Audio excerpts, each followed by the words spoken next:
Devil May Cry Peak of Combat doesn't feel like a watered-down version of the classic Capcom franchise. It's a solid new entry to the series.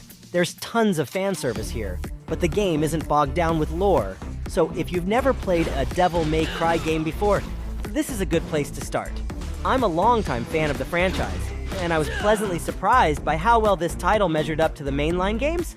I played about 5 hours of Peak of Combat, which gave me lots of time to check out the story mode, upgrade my characters, and check out the game's gacha mechanics. Devil May Cry. Peak of Combat is already packed with content, and there weren't any paywalls or roadblocks to get in the way of my fun. What's awesome? Fun story and cutscenes. Peak of Combat's narrative is pretty simple, but it successfully captures the playful charm of Devil May Cry. The hack-and-slash gameplay is interspersed with short cutscenes featuring character banter or goofy moments, like Dante getting hit with a $16,000 drink bill. These scenes kept the game from feeling like an endless string of demon fights and left me more invested in the game. Fantastic visuals. Visually, Peak of Combat is on par with most Devil May Cry games on PC and console.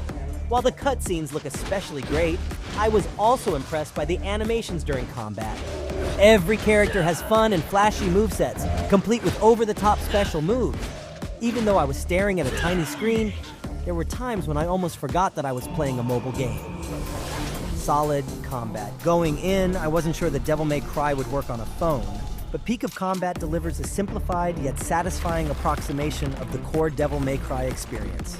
Once I got through the opening, I was able to build a team of 3 characters and switch between them on the fly. I had a ton of fun juggling enemies in the air or finishing off foes with a special move. While Peak of Combat doesn't have a taunt button, it does have some fun new features like QTE counterattacks and tag team attacks.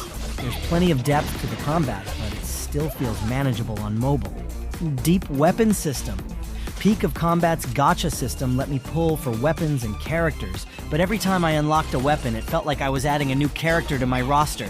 Each weapon has its own moveset, so equipping Dante with a different sword completely changed the way he played. Upgrading weapons gave me access to new and more powerful attacks.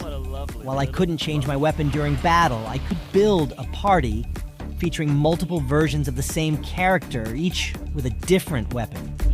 Battling demons with 3 different versions of Dante is my idea of a good time. What needs improving? Occasional translation issues. I had no issues with the voiced cutscenes in Peak of Combat, but the unvoiced dialogue is riddled with issues. Not only were there tons of grammatical errors, but several sentences seemed to be missing words or punctuation. It seems like the translation is a work in progress, and I'm optimistic that the devs will clean up the messier dialogue in the future. Awkward jumping and movement. I didn't have any trouble hacking my way through demons, but Peak of Combat's controls felt pretty clunky outside of battle. This wasn't a big deal when I was running from one place to another. but it could be pretty frustrating when I had to do some light platforming or dodge enemy attacks while I ran down a hallway.